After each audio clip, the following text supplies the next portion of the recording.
안녕하세요. 세상 천하에 둘도 없는 모질이 남편과 이혼했어요.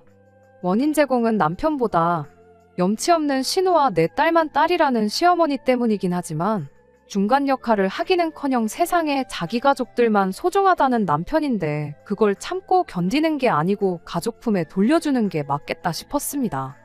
무조건 내 편만 들어달라는 게 아니고 중간에서 조금이나마 어떻게든 해결해보려 노력하는 모습만 보여줬더라도 이혼까지 하는 일은 없었을 텐데. 그러니 저는 이 이혼의 진짜 이유는 사건의 발단인 신우와 시어머니가 아니라 순전히 남편 때문이라 생각해요. 남편과는 지인의 소개로 처음 만나게 되었어요. 소개받을 당시 남편은 9급 공무원으로 일을 하고 있었고 저는 은행에서 일을 하고 있었어요. 벌이만 두고 보더라도 제가 남편이 버는 돈의 거의 1.5배 이상을 벌고 있었습니다. 하지만 이런저런 조건들은 차치하고 남편의 서글서글한 성격 하나만 보고 결혼했어요. 연애하기 전은 썸을 타던 시기는 물론이고 저희가 연애를 시작하게 되었을 때부터 결혼하기 직전까지 남편은 정말 저 하나만 바라보고 저를 위해 살겠다는 그런 사람이었습니다.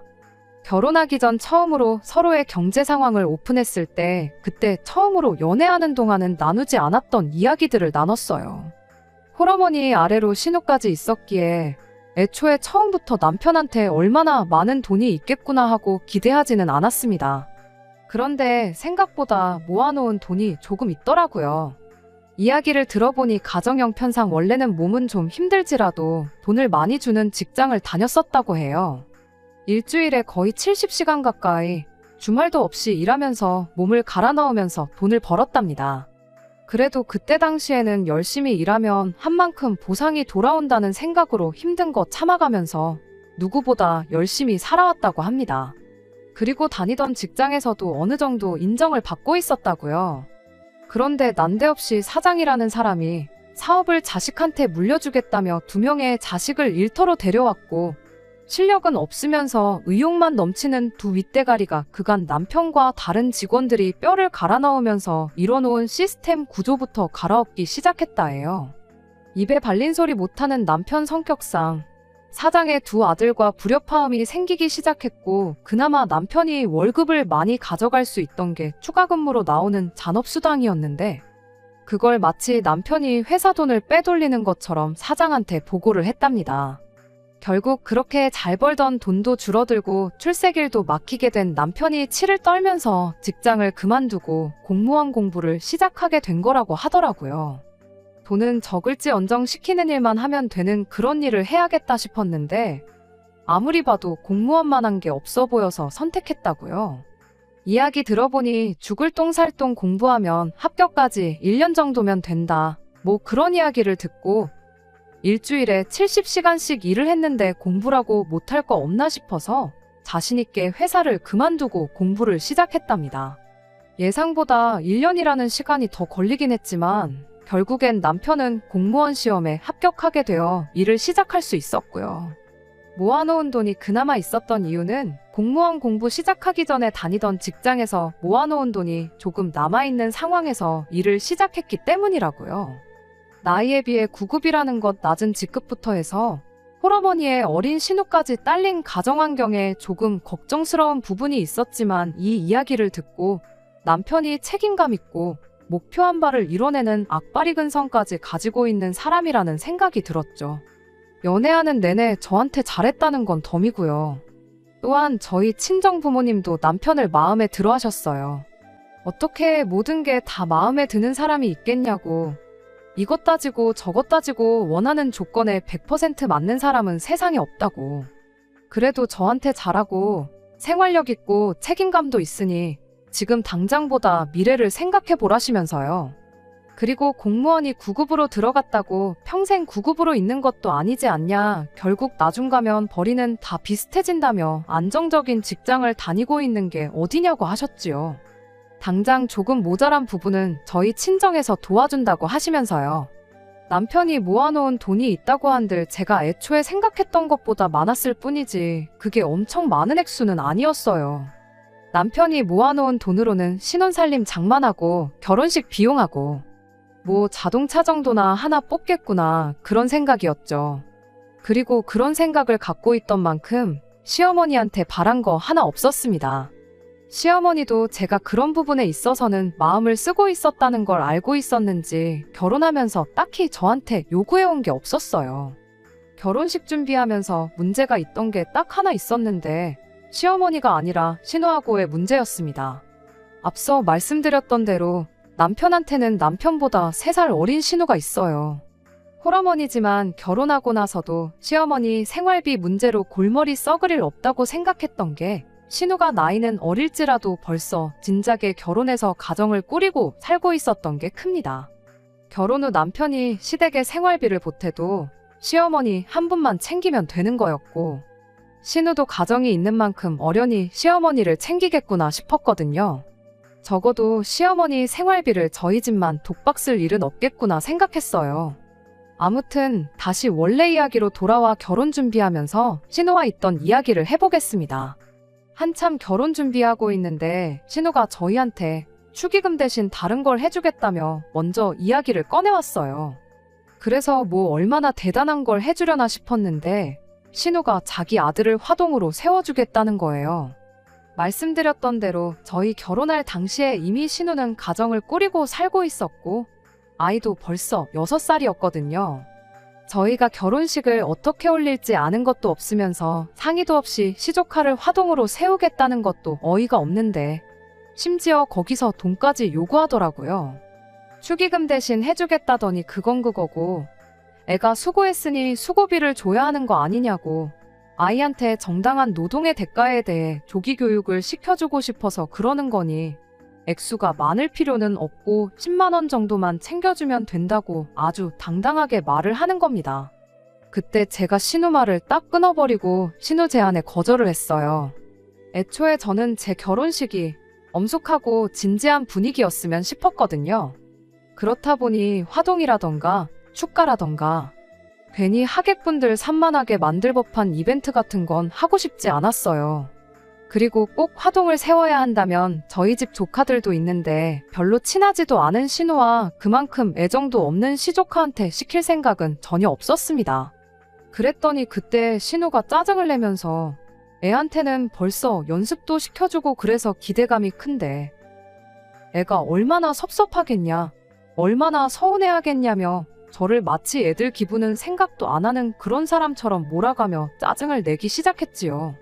결국엔 저희 결혼식에 시조카가 화동을 서는 일은 없었습니다. 당연한 소리겠지만 신우는 자기가 축의금 대신 해주려던 걸 저희가 거절한 거나 마찬가지라며 나중 가서 딴소리 하지 말라고 한마디 하고는 저희 결혼식의 축의는 땡전 한 푼 하지 않았습니다. 그러니 신우하고는 결혼 시작부터 좋을 수가 없었어요.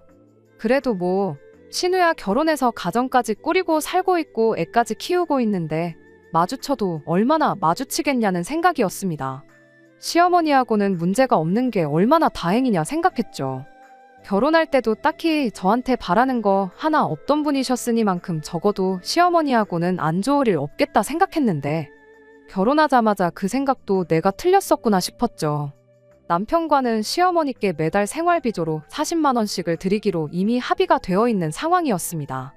그런데 그건 말 그대로 생활비라고 생각하신 건지 언젠가는 이달은 당신 친구들하고 어딜 좀 다녀와야겠다며 돈이 얼마 필요하다 해서 붙이라 하고 한 번은 또 어디 가서 뭘 먹고 오기로 했으니 얼마를 달라고 하고 말 그대로 생활비 따로 당신 놀러 다니는데 필요한 용돈은 따로 해서 용돈은 필요할 때마다 생각날 때마다 돈이라도 맡겨놓은 것 마냥 통보하듯이 요구를 해왔으니까요.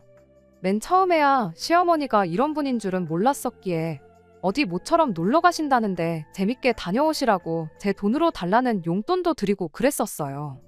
그런데 그 주기가 한 달에서 3주로, 3주에서 2주로 점점 짧아지면서 저도 이건 아닌 것 같다는 생각이 들어서 남편한테 어머님한테 용돈 드리는 건 좀 줄여야겠다 말하고 생활비 보내드리고 나서 발생하는 용돈은 제 귀에 들어오지 않게 당신이 알아서 잘 처리해달라고 부탁했습니다. 어머니 비위를 맞춰주는 것도 어찌 보면 자식돌이라 생각해서 남편한테 얼마를 보내줬는지 그런 건 꼬치꼬치 캐묻지 않았어요. 자기 용돈 줄여서 보내드린다는데 말릴 것도 없다 싶었고요. 아무튼 그렇게 나름 어디 가서 이야기 나올 거 없게 제 나름대로 결혼 생활을 잘하고 있다 생각했는데 저희 결혼한 지 얼마 지나지 않아서 난데없이 신우가 이혼을 하게 되었어요. 이혼 사유는 심해부의 바람기 때문이었답니다. 사실 그간 신우랑 같이 살면서 같은 일로 신우 속을 썩혔던 게 한두 번이 아니었대요. 몇 번을 걸려도 신우가 그동안은 그냥 넘어가주고 그랬는데 이번에는 심해부가 눈 맞은 상대가 같은 회사 다니는 직장 동료의 와이프였다고 하네요. 그 덕에 심해부가 직장에서 잘리게 되었고 신우도 결국 참다 못해서 이혼 선언을 했다고 합니다. 물론 진짜로 이혼할 생각도 있었겠지만 신우 딴에는 이참에 제대로 강하게 나가서 두 번 다시 뻘짓 못하게 하려던 마음이 더 컸었답니다.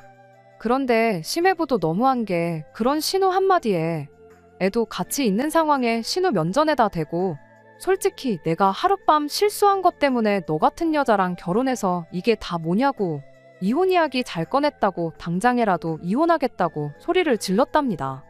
심해부가 잘한 거 하나도 없는 상황에 신우가 심해부 비위를 맞춰야 한다는 소리는 아니지만 그래도 아이를 생각해서 그러지 말아달라 어떻게든 해결을 했어야 한 거 아닌가 싶었는데 신우 또한 뭘 잘했다고 넙죽 엎드려 싹싹 빌어도 모자랄 판에 큰 소리냐고 맞불을 놓았고 심해부가 바라던 바라고 친권이고 양육권이고 다 넘겨줄 테니 이혼하자고 하면서 대판 싸우게 되어 결국 이혼을 하게 되었던 겁니다. 어차피 사랑도 없이 애 때문에 했던 결혼인 것 같고 시조카 미래나 신우 앞길 생각해보면 진작에 해야 할 이혼이 100번 맞았지만 문제는 돈이었어요. 애초에 신우가 뭐 직장이 있었던 것도 아니고 갑자기 생긴 아이 때문에 사회생활은 시작도 못 해보고 후다닥 결혼부터 하게 되었던 건데 거기에 두 사람이 그동안 씀씀이는 얼마나 심했던 건지 이혼하면서 분할받아온 재산이라고 300만 원 받아온 게 다였습니다. 아예 모아놓은 돈도 없었고 그나마 살던 집도 월세의 보증금은 전부 빌린 돈이었거든요. 그나마 타고 다니던 중고차랑 이런 거 저런 거 해서 400만 원도 겨우 뜯어온 거랍니다. 뭐 이혼하면서 아이 양육비를 100만 원씩 받게 되긴 했지만 그건 말 그대로 아이 양육비에 애 키우는데 들어갈 돈 생각하면 코딱지만한 돈이지. 그 돈이 있다고 신우가 부귀영화를 누리면서 살 수 있던 것도 아니었지요. 아무튼 신우는 그렇게 300만 원 분할받은 돈 들고 아이랑 같이 시어머니 집으로 들어가 살게 되었어요. 솔직히 신우가 혼자 독립해서 살 능력은 안 되고 시어머니 집 들어가 사는 것 말고 달리 무슨 방법이 있었겠나요? 그리고 어머님 딸인데 자식이 혼자 살게 되면서 엄마 집으로 들어가 사는 걸 가지고 누가 이러쿵저러쿵 말을 했겠나요? 저 또한 거기에 아무런 불만이 없었습니다. 솔직히 신우가 한참 때 나이에 초등학교 들어간 아이 키우는데 집도절도 없고 직장도 없이 이혼한 게 불쌍해서 아빠 없이 커갈 시조카도 똑같이 불쌍해서 마음이 쓰이긴 했지만 제 인생에 크게 영향 줄 일이 없다고 생각했는데 그게 아니었어요. 세상에 이혼해서든 원치 않아서든 원해서든 혼자 몸으로 애 키우는 여자가 신우 혼자만 있는 게 아니잖아요. 그런데 신우는 신세한 탓만 하지 그 와중에도 자기 손으로 어떻게 상황을 바꿔보려는 노력을 하지 않았습니다. 집에 시어머니가 계시는 만큼 신우는 하루라도 빨리 일자리를 구하는 게 급선무라 생각했는데 이혼할 때 400만 원 받아온 거 비상금으로 두고 애 아빠가 100만 원씩 보내주기로 한 돈이 있으니 걱정이 없다면서. 원래도 그냥 심해부랑 셋이서 먹고 사는데 생활비가 그 정도밖에 안 들었었다고. 그런데 이젠 엄마 집에 살면서 월세로 빠져나가는 돈도 없고 오히려 여유가 생긴 편이라며 그냥 하루하루 보내는 게 일이었어요. 솔직히 그게 가당키나 한 일인가 싶었습니다. 물론 신우 말이 양육비로 받는 돈이 그동안 심해부가 주던 생활비랑 거의 비슷한 상황이니 그 전과 달라진 게 하나도 없다고는 하지만 앞으로 애한테 들어가는 돈이 똑같이 들어가는 것도 아니고 그 잘난 양육비 또한 애가 다 크고 나면 못 받게 되는 돈이나 마찬가지인데 저렇게 아무 생각 없이 미래에 대한 대비 하나 하지 않고 놀고 먹고 있을 이유가 뭔가 싶었어요. 시어머니가 집에 계시는 만큼 아직 시어머니가 건강하고 체력적으로 아이를 돌봐주실 여력이 될 때 아이 맡기고 한 푼이라도 더 벌어야 하는 게 맞는 거 아닌가 싶었거든요. 그리고 한편으로는 신우 계산에 40만 원밖에 안 되긴 하지만 저희가 매달 시어머니한테 보내주는 돈 또한 계산에 들어있는 건 아닌가 하는 생각도 들었고요. 아니나 다를까 신우가 이혼한 이래 그간 시어머니가 남편한테 따로 뜯어가던 돈이 더 있었다는 걸 알게 되었습니다. 제가 뭐 의심을 품어서 남편 계좌를 훔쳐보고 그럴 필요도 없었어요. 시어머니가 저까지 있는 자리에서 맡겨놓은 돈 찾아간다는 듯이 당연하게 남편한테 대놓고 돈을 요구하셨거든요. 남편도 남편 나름대로 자기 쓸 돈 아껴가면서 시댁에 보내주고 그랬나 본데 도저히 당장 보내줄 만큼의 여유가 없었던 거예요. 그래서 월급 들어오면 보내주겠다고 미루고 미뤘는데 시어머니가 그걸 못 기다리고 저까지 있는 자리에서 주기로 한 돈은 대체 언제 줄 거냐며 닥달을 했던 거죠. 차라리 저 모르게 했으면 그냥 나는 모르는 일이다 그렇게 살았을 텐데 시어머니 딴에는 시조카까지 있으니 남편 주머니 사정이 안 좋을 때 제가 나서서 제 돈을 보내줄 거라 생각했던 게 아닐까 싶어요. 모르는 척 넘어갈 수도 없는 일이니 제가 남편한테 돈이라니 무슨 돈 이야기를 하는 거냐고 물어봤습니다. 남편은 제 앞에 말을 꺼내지 못해 쩔쩔매고 있는 상황에 시어머니가 아주 당연한 듯이 말을 꺼내왔거든요. 어디 그 돈이 나 혼자 좋은 거 먹고 갖고 싶은 거 사려고 달라고 하는 돈이겠냐. 너는 아빠 없이 자라는 네 시조카가 불쌍하지도 않냐 하면서 저희가 마치 한 가족으로서 시조카 양육하는데 일부 책임감을 느껴야 하고 경제적인 지원도 아끼지 말아야 한다는 듯 당연한 이야기라는 식으로 말을 하셨으니까요. 당연히 외숙모 외삼촌으로서 시조카가 이뻐서 용돈 정도는 해줄 수 있겠죠. 그런데 경제적인 지원을 아끼지 말라는 건 말도 안 되는 소리였어요.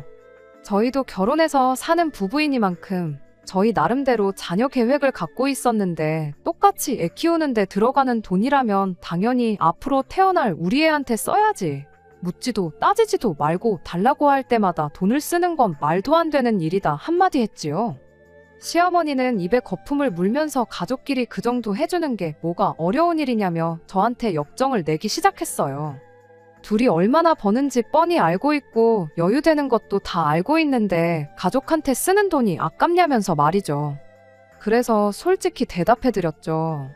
아까 죽겠다고요. 시조카 불쌍한 것도 맞고 어머님 말대로 한 가족으로서 그나마 여유 있는 저희가 도와주는 거 일도 아니라고요. 그런데 그건 신우가 정말 못 빠지게 열심히 살면서 해도 안 될 때나 해줄 일이지 아무것도 안 하고 놀고 먹고 있는 신우가 어디가 안쓰러워서 그 돈을 도와주겠냐고 했습니다. 그럴 게 아니고 그동안 어머님한테 드리던 생활비부터 그만드려야겠다고 한마디 했어요. 그간 신우가 이혼하기 전에 매달 어머님한테 30만 원씩 드리던 게 있었으니 저 또한 결혼하면서 매달 40만 원씩 보내드리는 거에 동의했던 건데 이젠 아니지 않냐고. 자식된 돌이 하는 거 당연하지만 신우도 똑같은 자식인데 도리는 두 자식들이 똑같이 해야 하는 거 아니겠냐고. 신우가 어머님께 생활비로 얼마 드리기 전까지는 저희도 보내던 생활비 끊겠다 한마디 하고 앞으로 저 모르게 남편한테 따로 돈을 요구하지도 마시라 한마디 했습니다. 그걸 제가 알게 되는 순간 그 길로 당장 변호사 사무실 알아봐서 이혼수속 밟을 테니 그렇게 아시라고요. 지금은 이러는 제가 가족도 몰라보고 잔인해 보일 테지만 언젠간 저한테 고마워할 날이 올 거라고 강하게 한마디 하고 그렇게 시어머니한테 보내던 생활비까지 끊어버리게 되었어요. 그리고 그렇게 한동안은 남편 계좌도 매달 확인했습니다. 그간 저한테 말 안 하고 시어머니가 달라는 대로 퍼주던 기록까지 다 보게 되었는데 거기까지는 저도 뭐라고 하지 않았어요. 남편한테 시어머니 관련된 일 떠넘겨놓고 알아서 잘하겠지 믿고 확인 한 번 안 한 제 잘못도 있다고 생각했거든요. 앞으로가 중요하다고 생각했고 이 결정이 결과적으로는 저와 남편은 물론이고 신우와 시어머니한테도 좋은 결정이다 믿어 의심치 않았기 때문입니다. 그리고 그렇게 딱 10달이 지났을 때입니다. 제가 돈 끊는다고 해서 기분 나쁘다고 연락 한 통 없던 시어머니한테서 연락이 왔어요. 네 말대로 우리 딸 취직했으니 약속한 대로 이제 다시 생활비 보내라고요. 보아하니 400만 원 비상금으로 가지고 있던 거로 양육비랑 합쳐서 어떻게 버티고 있었구나 싶더라고요. 시기상 버틸 만큼 버티다가 그 돈이 다 떨어지고 나서 이젠 정말 양육비만 가지고 셋이서 못 살겠다 싶었던 건지 그제서야 강제로 신우한테 돈 벌어오라고 시켰던 게 아닐까 싶어요. 그리고 그렇게 된 김에 제가 말한 대로 저한테 그간 받아가던 생활비를 다시 받아갈 생각이었겠죠. 저도 뱉은 말이 있으니 거기서 갑자기 제 말을 바꿀 생각은 없었습니다.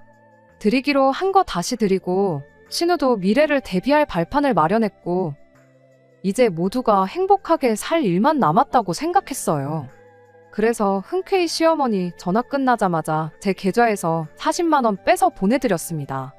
그런데 돈 보낸 지 정말 1분도 안 지나서 시어머니가 왜 돈을 그것밖에 안 보냈냐며 엄청 빈정거리는 말투로 저한테 전화를 걸었어요. 그때까지만 해도 지난 10달 동안 안 줬던 돈 한 번에 다 달라고 하려는 건가 싶었습니다. 그 순간까지만 해도 제가 기분이 썩 괜찮았거든요. 원래대로였다면 진작에 보냈어야 할 10달치 생활비였고 시간이 걸렸을지언정 제가 바라던 대로 일이 흘러가고 있으니 기분 내서 보너스까지 얹어서 500을 보낼까도 생각했어요. 그런데 시어머니가 원하는 거에 비하면 500만 원은 택도 없는 푼돈이었습니다. 시어머니가 말하길 신우가 취직해서 매달 당신한테 생활비로 250만 원을 주게 되었으니 너네도 똑같이 250만 원씩 보내라는 소리를 해왔으니까요. 제가 했던 말을 그대로 인용해서 자식된 돌이 혼자만 하냐고 똑같은 자식인데 똑같이 해야겠다고 하지 않았냐는 소리를 하면서 네 입으로 꺼낸 말이니 꼭 지키라고 내 딸이 주는 돈하고 똑같이 너네도 250만 원씩 보내서 자식된 도리를 다 하라고 하는 거예요. 그렇게 전화 끝나자마자 이게 무슨 미친 소리인가 싶어서 남편한테 당장 시댁으로 가자고 했습니다. 어이가 없어서 아예 단판을 짓고 올 생각이었는데 남편이 자기만 혼자 다녀오겠다고 저를 뜯어말리더라고요. 딱 봐도 제가 많이 열받은 것 같은데 가봐야 그때처럼 가족들끼리 싸움밖에 더 하겠냐고 자기가 혼자 시댁 다녀와서 모처럼 중간 역할도 하고 간 김에 일도 해결하고 오겠다고 하더라고요.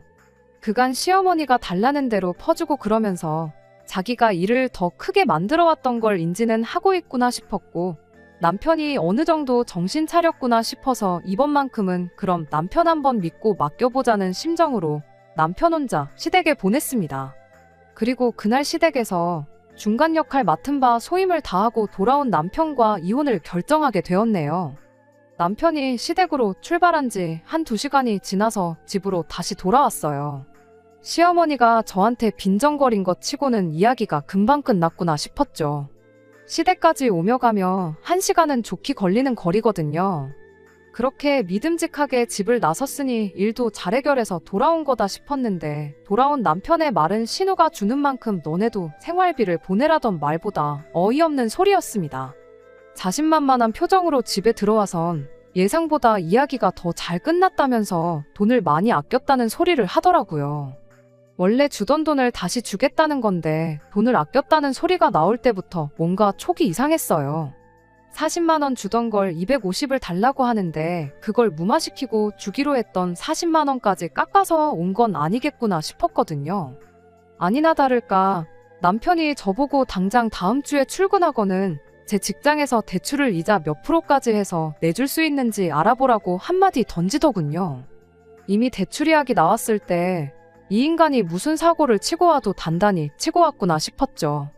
대출은 왜 필요하냐고 제가 곧바로 되물었더니 생활비를 주는 게 아니고 아예 신우랑 시어머니 살 집을 하나 마련해주자고 하는 겁니다. 당장 시어머니 집이 거실 하나에 방 한 칸 붙어있는 확장형 원룸 구조의 집이었는데 시조카도 앞으로 크면 사춘기도 올 테고 그래도 집에 유일한 남자애인데 얼마나 불편하겠냐며 우리가 시어머니하고 신우네 살 집을 하나 구해주기로 대신 생활비 지원은 더 이상 안 해주는 걸로 그렇게 이야기를 마치고 왔다는 거예요. 돈을 아꼈다는 게 무슨 소린가 했더니 앞으로 직장 들어간 신우가 돈을 더 벌면 더 벌을 일만 남았지 않느냐며 평생 신우가 벌어오는 만큼 어머님한테 돈을 드리는 것보다 집 한 채 해주는 게 더 싸게 먹힌다는 겁니다. 그러면서 계산을 해보라고 매달 250씩 10년 뒤면 신우도 벌이가 늘어날 테니 못해도 매달 350씩은 드리게 될 텐데 당장 집 한 채 해드리는 게 더 싸게 먹힌다고. 집도 뭐 엄청 거창한 집을 해주자는 게 아니고 방 2개 딸린 빌라 한 2억 선에서 알아봐주기로 했다는 겁니다. 평생 줄 뻔한 돈을 7년, 8년만 줘도 되는 돈으로 줄여왔으니 자기가 엄청 잘한 일이라고 그걸 자랑처럼 말하고 있는데 이 인간이 미쳤는가 싶다가 갑자기 문득 자기가 혼자 힘으로 해결하고 오겠다고 한 게 애초에 제가 있으면 될 것도 안 되겠다 싶어서 일부러 빼고 간 거구나 하는 확신이 들었죠. 그래서 남편한테 당장 핸드폰부터 보여달라고 했습니다.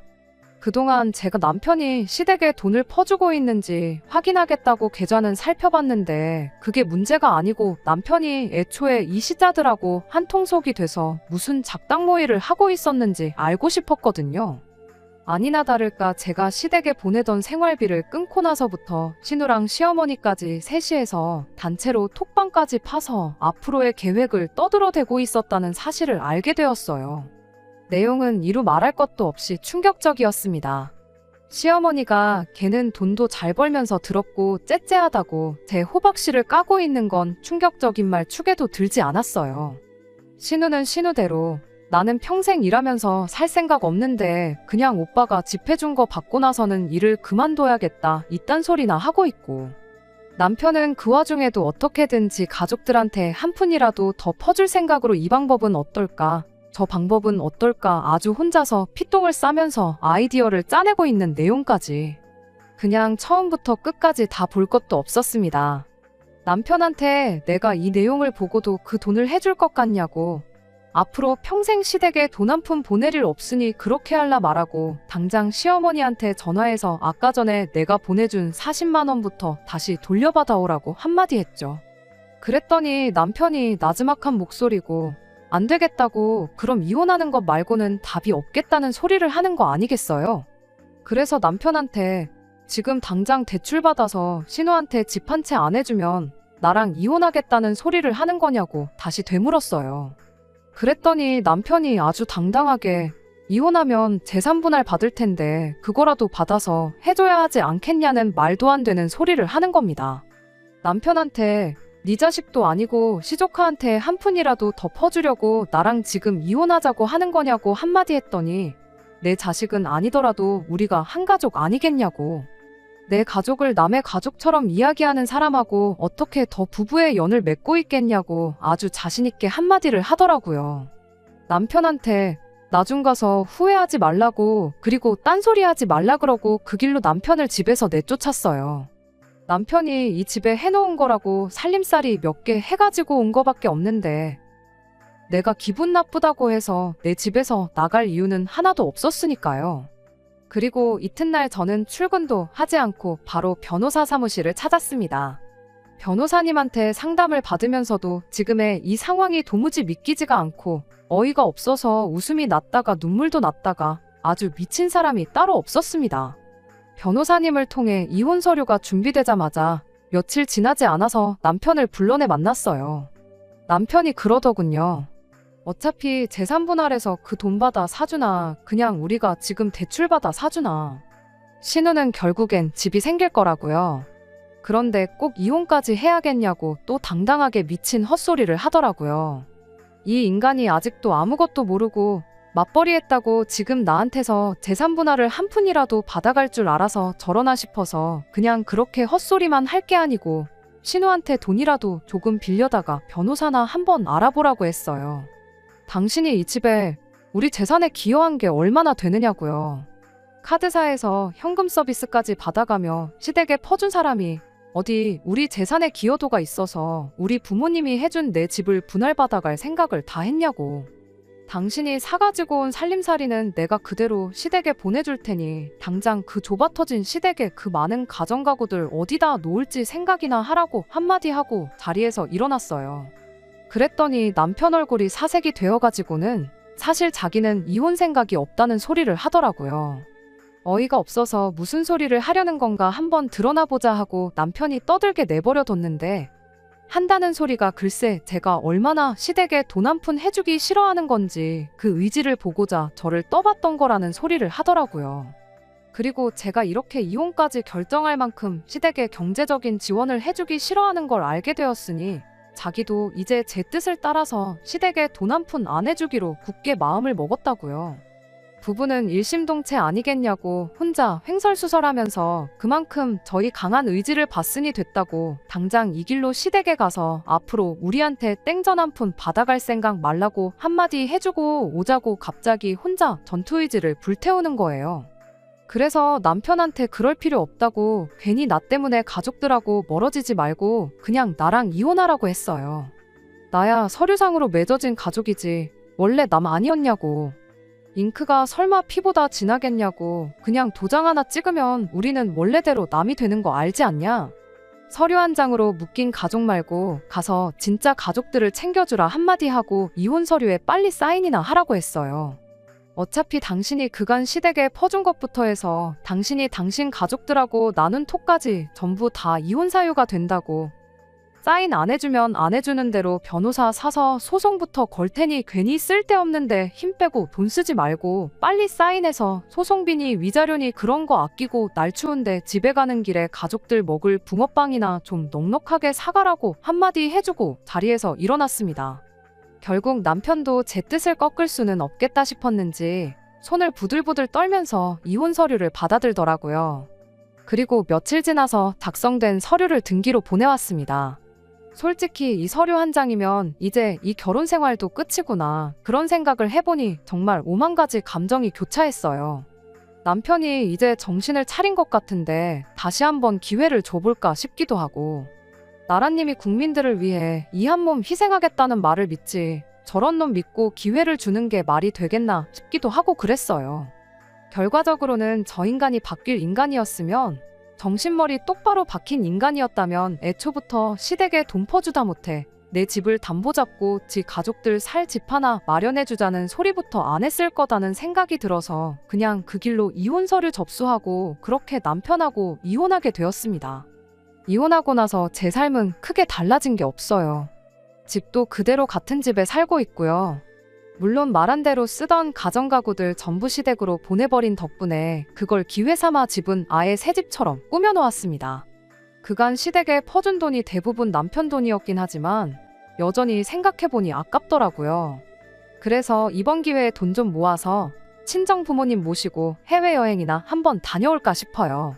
궁금하진 않지만 처음 저랑 남편을 소개해줬던 사람 입을 통해 남편 소식을 듣게 되었는데 신우와 시조카, 시어머니의 남편까지 네 가족이서 아주 사이좋게 그 좁아터진 어머님 댁에서 같이 살고 있답니다. 그 와중에 TV랑 냉장고, 에어컨같이 쓸만하고 최신 기종인 제품들은 정리 안 하고 쓰던 거랑 교체해서 그 좁아터진 집에서 같이 붙들고 살고 있나 보더라고요. 그 집 거실 크기 생각하면 85인치 TV가 한눈에 다 안 들어올 텐데 하루 종일 TV 보는 게 일이었던 시어머니한테는 안 된 일이구나 싶네요. 뭐 신우도 벌고 남편도 버는데 두 사람 합쳐도 쥐꼬리만한 월수입 가지고 얼마나 떵떵거리면서 살지는 모르겠는데 그래도 그 소중한 가족들이 한데 똘똘 뭉쳤으니 아무쪼록 다른 사람 피해 안 끼치고 지들끼리 행복하게 살았으면 좋겠습니다. 끝까지 들어주셔서 감사합니다. 오늘의 사연은 여기까지입니다. 구독과 좋아요, 알람 설정 부탁드리고 더 좋은 사연으로 다시 찾아뵙겠습니다. 감사합니다.